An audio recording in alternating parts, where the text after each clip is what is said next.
வணக்கம் மக்களே. எனக்கு பலவித வண்ணத்தில் பால்சம் விதைகள் கிடைச்சிது. அதில் நான் ட்ரேக்கல்ல போட்டிருக்கேன். அதே மாதிரி காஸ்மோசஸ்லேயும் பல வண்ணம் கிடைச்சிது. அதையும் ட்ரேக்கல்ல போட்டிருக்கேன். நெய் மிளகாயில் ஒரு 3 வகை கிடைச்சிது. அதையும் நான் ட்ரேக்கல்ல போட்டிருக்கேன். எல்லாமே நாற்று முளைப்பு விட ஆரம்பிச்சிருச்சு. இது இனிமேல் எல்லாம் எடுத்து நட தயாராகிடுச்சு. இனிமேல் நம்ம நடலாம்.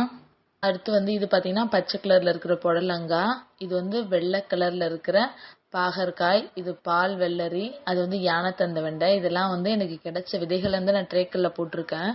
இப்போ இதெல்லாமே நான் நட போகிறேன். நடுறதுக்கு பாத்தியில் நடாமல் கொஞ்சம் இடத்த நான் ஒதுக்கி அதை நல்லா கொத்தி அதில் ஏறு மக்கிய தொழுவுரம் இதெல்லாம் போட்டு மிக்ஸ் பண்ணி கொஞ்சம் பக்கத்தில் தான் நட போகிறேன். ஏன்னா பாருங்க, நான் எடுத்து காமிக்கிறேன். இந்த செடி கொஞ்சம் சின்னதாக தான் இருக்குது. செடி கொஞ்சம் பெருசாக இருந்து நட்டுனா செடி ரொம்ப சீக்கிரம் வளர்ந்துடும். அதனால தான் இப்போ நான் இருக்கிற எல்லா செடியுமே எடுத்து பக்கத்தில் இருக்கிற மாதிரி தான் நட்டுக்க போகிறேன். அது இல்லாமல் இந்த செடி அதிகம் வெயிலில் நடக்கூடாது. கொஞ்சம் லைட் நிழல் இருக்கிற மாதிரி இடத்துல தான் நடணும்.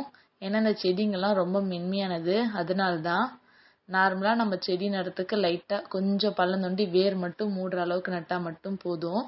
இதை பற்றி அப்டேட்ஸ்லாம் நான் நெக்ஸ்ட் வீடியோவில் சொல்கிறேன். இந்த வீடியோ உங்களுக்கு பிடிச்சிருந்தா மறக்காமல் என்னோட சேனலை சப்ஸ்கிரைப் பண்ணுங்க. தொடர்ந்து பாருங்கள்.